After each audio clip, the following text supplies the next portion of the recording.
জয়স্থলে বিপর্যয় মানুষের কৃতকর্মের ফল। আল কোরআন সূরা রুম আয়াত 41। উমাইর ইবনে হানি থেকে বর্ণিত, আল্লাহর রাসূল সাল্লাল্লাহু আলাইহি ওয়াসাল্লাম বলেছেন, একটা সময় আসবে যখন মানুষ দুটি তাঁবুতে বিভক্ত হয়ে যাবে। একটা তাঁবু হবে ঈমানের, যেখানে কোনো নিফাক বা কপটতা থাকবে না। অপরটা হবে নিফাকের, যেখানে কোনো ঈমান থাকবে না। যখন এমন পরিস্থিতি তৈরি হয়ে যাবে, তখন সেদিন থেকে কিংবা তার পরদিন থেকে দাজ্জালের অপেক্ষা করো। সুনানে আবু দাউদ খণ্ড 4 পৃষ্ঠা 94। আসসালামু আলাইকুম। কিয়ামতের আলামতের আজকের এই পর্বে আমি আলোচনা করব ইমাম মাহদী, যুদ্ধ এবং বিভিন্ন রণাঙ্গন সম্পর্কে এবং যুদ্ধের পরিস্থিতি ও ভয়াবহতা সম্পর্কে। একটা জিনিস আপনাদের কাছে সুস্পষ্ট করে নিতে চাই যে ইমাম মাহদী আসবেন কবে তা নিয়ে আমাদের মধ্যে যে দ্বিধা বিভক্তি এবং যে সমস্ত আগ্রহ উদ্দীপনা অতিমাত্রায় রয়েছে, এগুলো অবশ্যই পরিত্যাজ্য। কেননা ইমাম মাহদী কবে আসবেন সেটা আল্লাহ পাক নির্ধারণ করবেন, এবং উনি আসার পর আপনারা প্রত্যেকে বা যারা ইমানদার রয়েছেন, যারা বুঝদার রয়েছেন, তারা প্রত্যেকেই বুঝতে পারবেন যে ইনি ইমাম মাহদী। কিন্তু তার আবির্ভাবের পূর্বে বহু ইমাম মাহদী দাবিকৃত ব্যক্তি, ভুয়া ইমাম মাহদীর আবির্ভাব হবে এবং তারা অবশ্যই আমাদেরকে নানা রকম ফিতনায় ফেলাবে। অতএব আমাদেরকে সুস্পষ্টভাবে জানতে হবে যে ইমাম মাহদী আলাইহিস সালাম আগমনের লক্ষণ এবং তার বৈশিষ্ট্যগুলো সম্পর্কে, এবং এটি নিয়ে বাড়াবাড়ি করা যাবে না। যে কোনো একটা জিনিস হলে, যে কোনো একটা ঘটনা ঘটলে এর সাথে ইমাম মাহদী এবং দাজ্জালের যোগসূত্র খুঁজে বের করা একটি অসুস্থ মানসিকতার লক্ষণ। আমরা এগুলো পরিত্যাগ করে আমরা চেষ্টা করব যে হাদিস অনুযায়ী সহিভাবে কিভাবে ইমাম মাহদী আলাইহিস সালামকে চেনা যাবে এবং কিভাবে তার দলভুক্ত হওয়া যাবে। ইনশাআল্লাহ আমরা প্রত্যেকে ইমাম মাহদী দলভুক্ত হবার চেষ্টা করব। হযরত মাহদীর আত্মপ্রকাশ জিলহজ মাসে ঘটবে। তার আগে পবিত্র আত্মাকে আরবের কোনো এক রাজার মৃত্যু ঘটবে এবং সেই মৃত্যুকে কেন্দ্র করেই বিরোধ সৃষ্টি হবে। রমজানের ভয়াবহ আওয়াজ আসবে। জিলকদ মাসে আরব গোত্রগুলোর মাঝে অনৈক্য দেখা দিবে, ফলে যুদ্ধ বিগ্রহ হবে। হজের সময় হাজিদের লুণ্ঠন করা হবে এবং তাদেরকে গণহারে হত্যা করা হবে। শামে তথা জর্ডান, ইসরায়েল ও সিরিয়া, এই তিনটি রাষ্ট্রে যে কোনো একটিতে সুফিয়ানি নেতৃত্বের আসনে অধিষ্ঠিত হবে এবং ইমানদারদের উপর অত্যাচারের স্টিম রোলার চালাবে। ফেরাত নদীর তীরে যুদ্ধ সংগঠিত হবে। হিন্দুস্তানের যুদ্ধ বা গাজওয়াতুল হিন্দ ও রোমানদের সাথে যুদ্ধ বিষয়ক হাদিসগুলো দ্বারা প্রমাণিত হয় যে হযরত ইমাম মাহদী আত্মপ্রকাশের সময় কাফের ও মুসলমানদের সংঘটিতব্য যুদ্ধগুলোর মধ্যে দুটি বড় রণাঙ্গন হবে।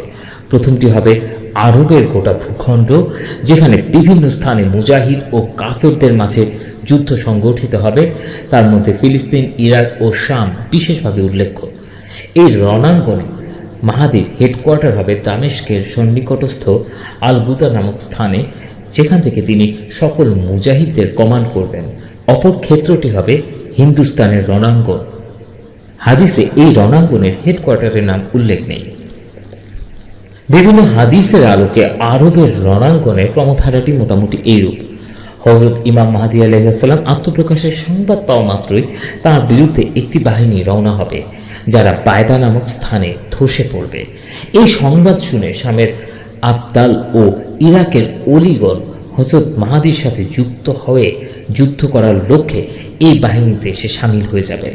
তারপর এক কুরাইশি, যে সুফিয়ানি নামে পরিচিত হবে, সেরকম নামের একজন নেতার আবির্ভাব ঘটবে। হযরত মাহদী তার বাহিনীর সঙ্গে যুদ্ধ করবেন। এই যুদ্ধের নাম হবে কালবের যুদ্ধ।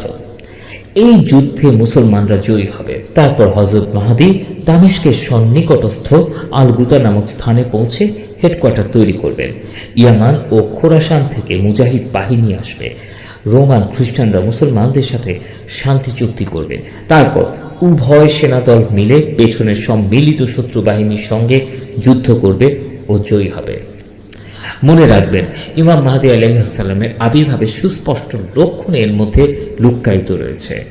যে দলটি বায়দা নামক স্থানে ধসে পড়বে, এই দলটির খবর যখন সমগ্র পৃথিবীতে প্রচার হবে, আপনারা নিশ্চিতভাবে ধরে নিতে পারেন যে ইমাম মাহদী আলাইহিসসালামের আবির্ভাব ঘটেছে। তারপর খ্রিস্টানরা চুক্তি ভঙ্গ করবে এবং সমস্ত কাফের পুনরায় একত্র হয়ে আসবে।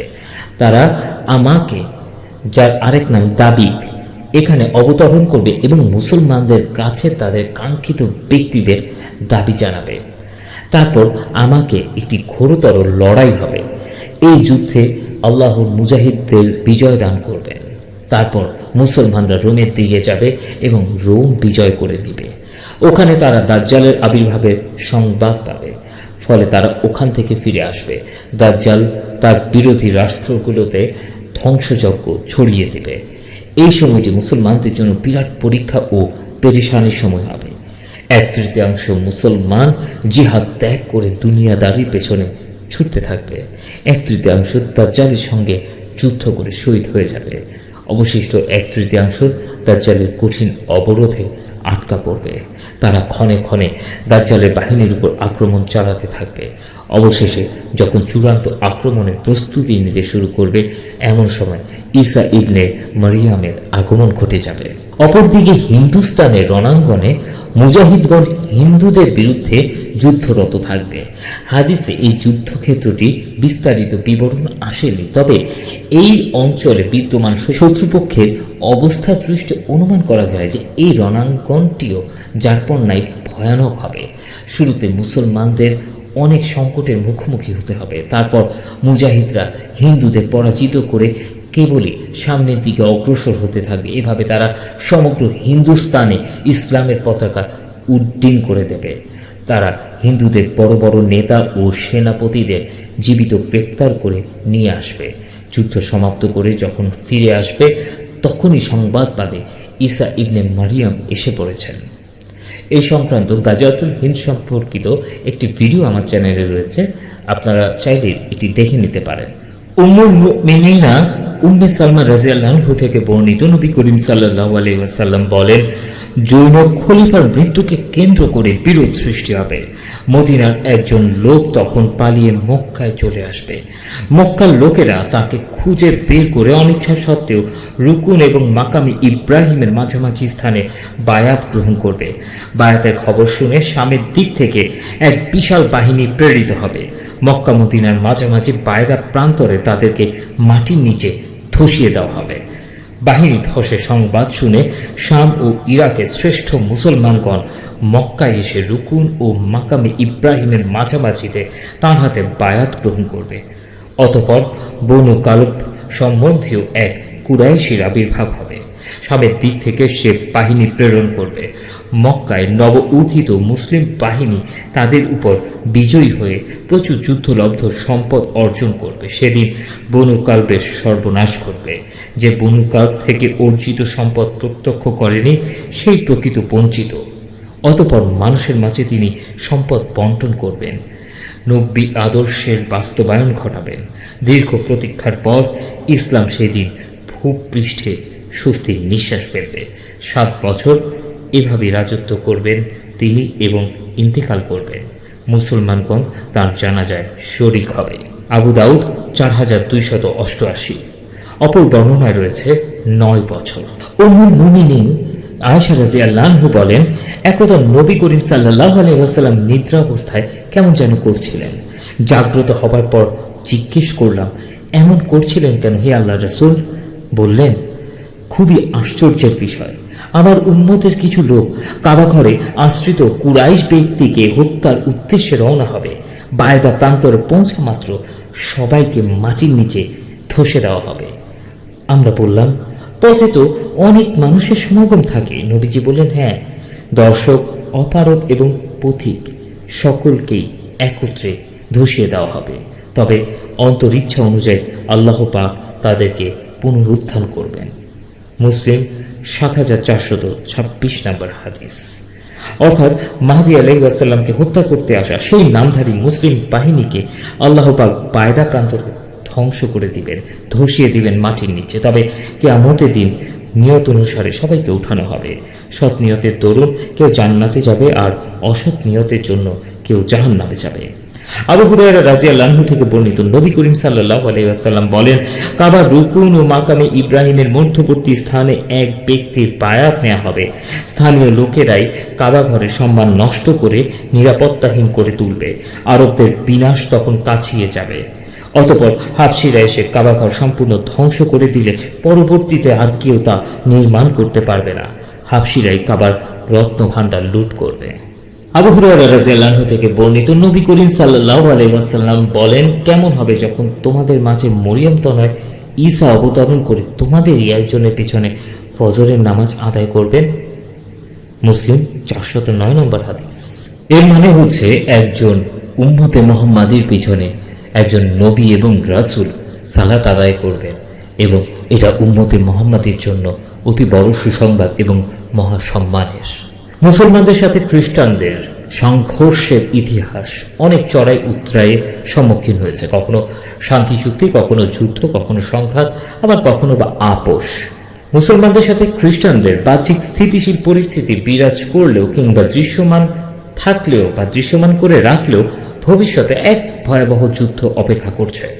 নবী করিম সাল্লাল্লাহু আলাইহি ওয়াসাল্লাম একে বিশ্বযুদ্ধ বলে ব্যক্ত করেছেন, যে যুদ্ধে মুসলমানদেরকে আল্লাহ তাআলা মহা বিজয় দান করবেন। অতঃপর মুসলিম বাহিনী কনস্টান্টিনোপল অভিমুখে রওনা হবে। শুধু আল্লাহু আকবার ধ্বনি দিয়ে পুরো কনস্টান্টিনোপল বিজয় করে নেবে। এর পরপরই দাজ্জালের আত্মপ্রকাশ করবে। মুয়াজ বিন জাবাল রাদিয়াল্লাহু আনহু থেকে বর্ণিত, নবী করিম সাল্লাল্লাহু আলাইহি ওয়াসাল্লাম বলেন, জেরুজালেমে স্থাপত্য গড়ে ওঠা মদিনা বিনাশের নিদর্শন। মদিনা বিনাশ মানে বিশ্বযুদ্ধের সূচনা, বিশ্বযুদ্ধের সূচনা মানে কনস্টান্টিনোপল বিজয়, কনস্টান্টিনোপল বিজয় মানে দাজ্জালের আত্মপ্রকাশ। আবু দাউদ 4296। নবী করিম সাল্লাল্লাহু আলাইহি ওয়াসাল্লাম বলেন, তোমরা রোমক কিংবা খ্রিস্টানদের সাথে এক শান্তি চুক্তি সম্পাদন করবে। অতঃপর তোমরা এবং খ্রিস্ট সম্প্রদায় মিলে পেছনের শত্রুদের সাথে যুদ্ধ করবে। সেখানে বিজয়ী হয়ে তোমরা প্রচুর যুদ্ধলব্ধ সম্পদের অধিকারী হবে। গনিমত বন্টন শেষে প্রত্যাবর্তনকালে উঁচু টিলা বিশিষ্ট উপত্যকায় এসে পৌঁছলে খ্রিস্টানদের একজন তখন ক্রুশ উঁচু করে বলবে, ক্রুশের বিজয় হয়েছে, এবং এটা সে বলতে থাকবে। এক মুসলমান তখন রাগান্বিত হয়ে ক্রুশকে ভেঙে দেবে এবং খ্রিস্টান সম্প্রদায় তখন চুক্তি ভঙ্গ করে মহাযুদ্ধের জন্য সমবেত হবে। অপর বর্ণনায় মুসলমানরাও তখন অস্ত্র বের করে যুদ্ধের জন্য প্রস্তুত হয়ে যাবে। মুসলমানদের ওই দলটিকে আল্লাহ শাহাদাতের সুমহান মর্যাদায় ভূষিত করবেন। আবু দাউদ 4294। আবু হুরায়রা রাদিয়াল্লাহু আনহু থেকে বর্ণিত, নবী করিম সাল্লাল্লাহু আলাইহি ওয়াসাল্লাম বলেন, কিয়ামত সংগঠিত হবে না যতক্ষণ না রোমক সম্প্রদায় আমাকের প্রান্তরে শামের প্রসিদ্ধ হাল্প শহরের সন্নিকটস্থ একটি স্থান, যেখানে এই মহাযুদ্ধটি সংগঠিত হবে, আমার প্রান্তরে এসে একত্রিত হবে। তাদের বিরুদ্ধে যুদ্ধ করতে দামেস্ক শহর থেকে একদল শ্রেষ্ঠ মুসলমান বের হবে। উভয় বাহিনী মুখোমুখি হলে রোমক সম্প্রদায় বলবে, তোমরা সরে যাও, ধর্মত্যাগীদের আমরা হত্যা করতে এসেছি। এর মাধ্যমে বোঝা গেল যে এই পূর্বে মুসলিম খ্রিস্টানদের মধ্যে আরও কিছু যুদ্ধ সংগঠিত হবে এবং মুসলমানরা সেখানে বিজয়ী হয়ে কিছু খ্রিস্টানকে বন্দী করে নিয়ে আসবে। পরবর্তীতে বন্দী খ্রিস্টানরা মুসলমান হয়ে মুজাহিদদের কাতারে সামিল হয়ে যাবে, অথবা কিছু খ্রিস্টান এমনিতেই মুসলমানদের দলে যোগদান করবে ইসলাম কবুল করে। মুসলমানরা তখন বলবে, আমাদের দ্বীনি ভাইদের আমরা কামিশকালেও তোমাদের হাতে তুলে দেব না। ফলে তুমুল যুদ্ধ শুরু হয়ে যাবে। 1/3 মুসলমান পরাজিত হয়ে পালিয়ে যাবে। এদের তওবা আল্লাহ কখনোই কবুল করবেন না। 1/3 নিহত হয়ে যাবে। আল্লাহর কাছে তারা শ্রেষ্ঠ শহীদের মর্যাদা পাবে। অবশিষ্ট 1/3কে আল্লাহ মহাবিজয় দান করবেন। কখনোই ফিতনা তাদেরকে গ্রাস করতে পারবে না। সামনে এগিয়ে তারা কনস্টান্টিনোপল বিজয় করবে। তরবারিগুলো বৃক্ষের সাথে ঝুলিয়ে যুদ্ধলব্ধ সম্পদ বন্টন করতে থাকবে। হঠাৎ শয়তান এসে তাদের মাঝে ঘোষণা করবে, দাজ্জাল তোমাদের পরিবারগুলোকে ধাওয়া করছে। ঘোষণাটি মিথ্যে হলেও মুসলমানগণ সকল যুদ্ধলব্ধ সম্পদ মাটিতে ফেলে দিয়ে স্বদেশ অভিমুখে রওনা হবে। তারা যখন সামনে ফিরে আসবে, ঠিক তখনই দাজ্জাল বের হয়ে আসবে। অপর একটি বর্ণনায় দাজ্জালের বিরুদ্ধে যুদ্ধের জন্য মুসলমানরা সারিবদ্ধ হতে থাকবে। হঠাৎ ফজরের নামাজে ইকামতকালে ঈসা বিন মরিয়ম আসমান থেকে অবতরণ করবেন। মুসলিম 7460 নম্বর হাদিস। যুদ্ধের বিস্তারিত বিবরণে নবী করিম সাল্লাল্লাহু আলাইহি ওয়াসাল্লাম বলেন, কিয়ামতের পূর্ব মুহূর্তে ত্যায্য ও যুদ্ধলব্ধ সম্পদ বন্টনের সুযোগ থাকবে না। অতঃপর সামনের দিকে হাতে ইশারা করে বলতে লাগলেন, ইসলামকে নিশ্চিহ্ন করতে শত্রু সেনা সমবেত হবে, মুসলমানরাও তাদের বিরুদ্ধে একত্রিত হবে। ইবনে মাসউদ শত্রু সেনা বলতে রোমক উদ্দেশ্য করেছেন। প্রচন্ড যুদ্ধ বেঁধে যাবে, কেউই ফিরে যেতে প্রস্তুত নয়। মুসলমানরা আত্মঘাতী বাহিনী পাঠাবে, শর্ত করবে বিজয় না নিয়ে ফিরে আসা যাবে না। রাত অবধি যুদ্ধ করতে করতে বাহিনী শেষ হয়ে যাবে, কোনো পক্ষেরই বিজয় হবে না। দ্বিতীয় দিন মুসলমানরা আরেক দল আত্মঘাতী পাঠাবে, তারাও সন্ধ্যা পর্যন্ত যুদ্ধ করতে করতে নিঃশেষ হয়ে যাবে, এবারও কোনো পক্ষের বিজয় হবে না। তৃতীয় দিনও এরকম যাবে।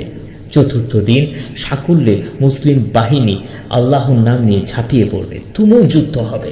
ইতিপূর্বে কখনো এমন যুদ্ধ ঘটেনি। শত্রু বাহিনীকে আল্লাহ পরাজিত করবেন। নিহতের সংখ্যা এত অধিক হবে, উড়ন্ত পাখি লাশের দীর্ঘস্তূপ অতিক্রম করতে গিয়ে নিজেই লাশ হয়ে পড়ে যাবে। 100 সন্তানের জনক মাত্র একজনকে ফিরে পাবে, 99 জনই সেখানে মারা যাবে। এহেন পরিস্থিতিতে যুদ্ধলব্ধ সম্পদ কিংবা ত্যায্য সম্পদ নিয়ে আনন্দ উল্লাসের সুযোগ থাকবে না। মুসলিম বাহিনী ক্লান্ত পরিশ্রান্ত হয়ে বিশ্রামে থাকবে। হঠাৎ মহা বিপদের ধ্বনি ভেসে আসবে, দাজ্জাল তোমাদের স্ত্রী সন্তানদের ধাওয়া করছে। শোনা মাত্রই সকল সম্পদ মাটিতে ফেলে দিয়ে মুসলিম বাহিনী স্বদেশ অভিমুখে যাত্রা করবে। পরিস্থিতি যাচাই করতে 10 জন অশ্বারোহীকে তারা অগ্রে প্রেরণ করবে। নবীজি বললেন, আমি ওই 10 জনকে, তাদের নাম, পিতার নাম, এমনকি অশ্বের ধরন সহ চিনি। তারাই সেকালের সর্বশ্রেষ্ঠ অশ্বারোহী। মুসনাদে আহমদ 4146, মুসলিম 7463। যুদ্ধকালে মুসলিম বাহিনীর প্রধান ঘাঁটি থাকবে আল গুতা প্রান্তরে। আবু দারদা রাদিয়াল্লাহু আনহু থেকে বর্ণিত, নবী করিম সাল্লাল্লাহু আলাইহি ওয়াসাল্লাম বলেন, বিশ্বযুদ্ধের সময় মুসলিম বাহিনী শামের প্রসিদ্ধ শহর দামেস্কে আল গুতা প্রান্তরে অবস্থান করবে। কনস্টান্টিনোপল বিজয় মুসলমানদের যুদ্ধ করতে হবে না। ইমাম হাদির নেতৃত্বে আল্লাহু আকবার ধ্বনি দিয়ে তারা শহরের প্রধান স্থাপনাগুলো ভেঙে দিবে। আবু হুরায়রা রাদিয়াল্লাহু আনহু থেকে বর্ণিত, নবী করিম সাল্লাল্লাহু আলাইহি ওয়াসাল্লাম বলেন, এক প্রান্ত জলে অপর প্রান্ত স্থলে এমন শহরের কথা তোমরা শুনেছ? সবাই বলল, হ্যাঁ। নবীজি বললেন, কিয়ামতের পূর্ব মুহূর্তে বনি ইসহাকের 70,000 মুসলমান সেখানে যুদ্ধ করবে। তীর তরবারি ব্যবহার করবে না, বরং লা ইলাহা ইল্লাল্লাহু আল্লাহু আকবার ধ্বনির সাথে সাথে শহরের এক প্রান্ত ধসে পড়বে। সাওর বিন ইয়াজিদ বলেন, ঠিক স্মরণে নেই আমার, সম্ভবত স্থলভাগের শহরটি প্রথমে ধসে পড়বে। দ্বিতীয়বার লা ইলাহা ইল্লাল্লাহু আল্লাহু আকবার ধ্বনি দিলে অপর প্রান্তটিও ধসে পড়বে। তৃতীয়বার লা ইলাহা ইল্লাল্লাহু আল্লাহু আকবার উচ্চারণ করলে শহরের প্রধান ফটক উন্মুক্ত হয়ে যাবে। মুসলিম বাহিনী শহরে প্রবেশ করবে এবং প্রবেশ করে যুদ্ধ লব্ধ সম্পদ বন্টনে ব্যস্ত থাকবে। এমন সময় বিপদের ধ্বনি ভেসে আসবে, দাজ্জাল বের হয়ে গেছে। সংবাদ শোনা মাত্রই তারা সবকিছু মাটিতে ফেলে চলে আসবে। মুসলিম 7517 নম্বর হাদিস। মুসলিম শরীফের এক বর্ণনায় বনি ইসহাক শব্দ এসেছে, তবে প্রসিদ্ধ হচ্ছে বনি ইসমাইল, কারণ হাদিসে আরব মুসলিম বাহিনী উদ্দেশ্যে এবং শহর বলতে এখানে কনস্টান্টিনোপল, বর্তমানে তুরস্কের রাজধানী ইস্তাম্বুল বোঝানো হয়েছে। বিশ্বযুদ্ধে যেসব মুসলিম রোমকদের সাথে যুদ্ধ করবে তারাই পরে গিয়ে এই শহরটি বিজয় করবে। এই প্রসঙ্গে আব্দুল্লাহ বিন মাসউদ রাদিয়াল্লাহু আনহু থেকে বর্ণিত, নবী করিম সাল্লাল্লাহু আলাইহি ওয়াসাল্লাম বলেন, কিয়ামতের পূর্ব মুহূর্তে ত্যায্য ও যুদ্ধলব্ধ সম্পদ বন্টনের সুযোগ থাকবে না। কথাটি বলার সময় তিনি সামনের দিকে ইশারা করেছিলেন। মুয়াজ বিন জাবাল রাদিয়াল্লাহু আনহু থেকে বর্ণিত, নবী করিম সাল্লাল্লাহু আলাইহি ওয়াসাল্লাম বলেন, জেরুজালেমে স্থাপত্য গড়ে ওঠা মদিনা বিনাশের নিদর্শন। মদিনা বিনাশ মানে বিশ্বযুদ্ধের সূচনা। বিশ্বযুদ্ধের সূচনা মানে কনস্টান্টিনোপল বিজয়, আর কনস্টান্টিনোপল বিজয় মানে দাজ্জালের আত্মপ্রকাশ। অতঃপর নবীজি সাল্লাল্লাহু আলাইহি ওয়াসাল্লাম সাহাবীর ঘাড়ে হাত মেরে বললেন, তুমি এখানে বসে আছো যেমন সত্য, এগুলোর বাস্তবায়নও তেমনই সত্য। আবু দাউদ 4296। অপর একটি বর্ণনায় নবী করিম সাল্লাল্লাহু আলাইহি ওয়াসাল্লাম বলেন, বিশ্বযুদ্ধ, কনস্টান্টিনোপল বিজয় এবং দাজ্জাল প্রকাশ, 3টি ঘটনা 7 মাস অন্তর অন্তর ঘটে যাবে। তিরমিজি শরীফের হাদিস।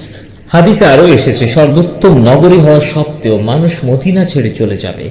এমনকি মদিনায় মসজিদে কুকুর শেয়াল ঢুকে পেশাব করবে, পরিষ্কার করার কেউ থাকবে না।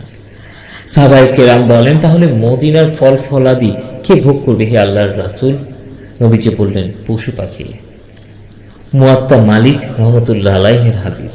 মদিনা বিনাশের সাথে সাথে সকল মুনাফিকও মদিনা ছেড়ে বের হয়ে যাবে। নবী করিম সাল্লাল্লাহু আলাইহি সাল্লামের যুগে মদিনা মানুষের আগ্রহের কেন্দ্রবিন্দুতে ছিল। ইসলামের প্রধান রাজধানী হওয়ায় সময়ের সাথে সাথে সেখানে জনবসতিও বাড়তে থাকে। দূর দূরান্ত থেকে মানুষ মদিনার দিকে হিজরত করতে থাকে। কিন্তু কিয়ামতের পূর্ব মুহূর্তে মদিনা থেকে মানুষের আগ্রহ উঠে যাবে, কেউ আর মদিনায় আসতে চাইবে না। আবু হুরায়রা রাদিয়াল্লাহু আনহু থেকে বর্ণিত, নবী করিম সাল্লাল্লাহু আলাইহি ওয়াসাল্লাম বলেন, এমন একটা সময় আসবে যখন মদিনার লোক নিকটাত্মীয়কে ডেকে বলতে থাকবে, চলো উন্নত শহরে চলে যাই, আধুনিক নগরীতে গিয়ে বসবাস করি, অথচ মদিনাই তাদের জন্য সর্বোত্তম স্থান ছিল। আল্লাহর শপথ করে বলছি, মদিনা বিরাগী হয়ে যখনই কেউ এখান থেকে চলে যাবে, আল্লাহ তার থেকে উত্তম মানুষ দিয়ে মদিনা আবাদ করে দেবেন। মদিনা একটি পবিত্র ভূমি, কপট বিশ্বাসীদের এখানে কোনো স্থান নেই। কিয়ামত সংগঠিত হবে না যতক্ষণ না মদিনা সকল অনিষ্টকে বের করে দেবে, ঠিক যেমন কামারের হাপড় লোহার আবর্জনাকে বের করে দেয়। মুসলিম 3418 নম্বর হাদিস। আবু হুরায়রা রাদিয়াল্লাহু আনহু থেকে বর্ণিত, নবী করিম সাল্লাল্লাহু আলাইহি ওয়াসাল্লাম বলেন, সবচেয়ে দ্রুত নিঃশেষ হবে কুরাইশ বংশ। এক পর্যায়ে মানুষ প্রাচীন পাদুকা দেখে বলতে থাকবে, এটা হয়তো কুরাইশি পাদুকা। মুসনাদে আহমদ 8418 নম্বর হাদিস। আবু সাঈদ রাদিয়াল্লাহু আনহু থেকে বর্ণিত, নবী করিম সাল্লাল্লাহু আলাইহি ওয়াসাল্লাম বলেন, আমি তোমাদেরকে মাহদী সুসংবাদ দিচ্ছি। ভূমিকম্প ও মানুষের বিভেদকালে তার আগমন ঘটবে। ন্যায়নিষ্ঠায় পৃথিবী ভরে দেবে, ঠিক যেমন অন্যায় অবিচারে ভরে গিয়েছিল। আসমান জমিনের অধিবাসীগণ তার প্রতি সন্তুষ্ট থাকবে। ধন সম্পদের সুষম বন্টন নিশ্চিত করবে। সুষম কি জিজ্ঞাসা করা হলে তিনি বললেন, সমানভাবে। আল্লাহ ন্যায়ের মাধ্যমে উম্মতে মুহাম্মাদীকে পূর্ণ করে দেবেন। এমনকি একজন ঘোষক ঘোষণা করবে, কারো কি সম্পদের প্রয়োজন আছে? একজন দাঁড়িয়ে বলবে, দায়িত্বশীলকে বলো মাহাদি আমাকে সম্পদ দিতে বলেছে। দায়িত্বশীল বলবে, যা পারো উঠাও। আঁচল ভরে স্বর্ণরূপ উঠানোর সময় লজ্জিত হয়ে বলবে, আমি নিজেকে সবার চেয়ে শক্তিশালী মনে করতাম, কিন্তু আজ এগুলো বহন করতে অপারগ হয়ে গেছি। এ কথা বলে সবকিছু আবার দায়িত্বশীলকে ফিরিয়ে দিতে চাইলে দায়িত্বশীল বলবে, এখানে প্রদত্ত মাল ফেরত দেওয়া হয় না। এভাবে মাহাদির রাজত্ব 7, 8 বা 9 বছর পর্যন্ত থাকবে। মাহাদির পর জীবনে আর কোনো কল্যাণ থাকবে না। আল মুসনাদ 3/37। নবী করিম সাল্লাল্লাহু আলাইহি ওয়াসাল্লাম থেকে ইমাম মাহদী আলাইহিস সালামকে যাচাইয়ের ব্যাপারে অনেকগুলো হাদিস বিশুদ্ধ বর্ণনা সূত্রে বর্ণিত হয়েছে। ঝট করে কেউ মাহদিত্ব দাবি করলে তাকে মাহদী বলে মেনে নেওয়া হবে না। নবী করিম সাল্লাল্লাহু আলাইহি ওয়াসাল্লাম এর সাথে সুনির্দিষ্ট কয়েকটি নিদর্শন জুড়ে দিয়েছেন। এই সকল নিদর্শন যথাযথভাবে প্রমাণিত হলে বিনা দ্বিধায় তাকে আমরা মাহদী বলে মেনে নেব। প্রকৃত ইমাম মাহদী কখনোই মাহদিত্বের দাবি করবে না, বায়াতের জন্য মানুষকে ডাকবেও না, বরং মানুষই তাকে খুঁজে বের করে জোরপূর্বক বায়াত নেবে। নবী করিম সাল্লাল্লাহু আলাইহি ওয়াসাল্লামের সাথে তার নামের সম্পূর্ণ মিল থাকবে এবং তার বংশ সূত্র হাসান বিন আলী রাদিয়াল্লাহু আনহুর সাথে গিয়ে মিলবে।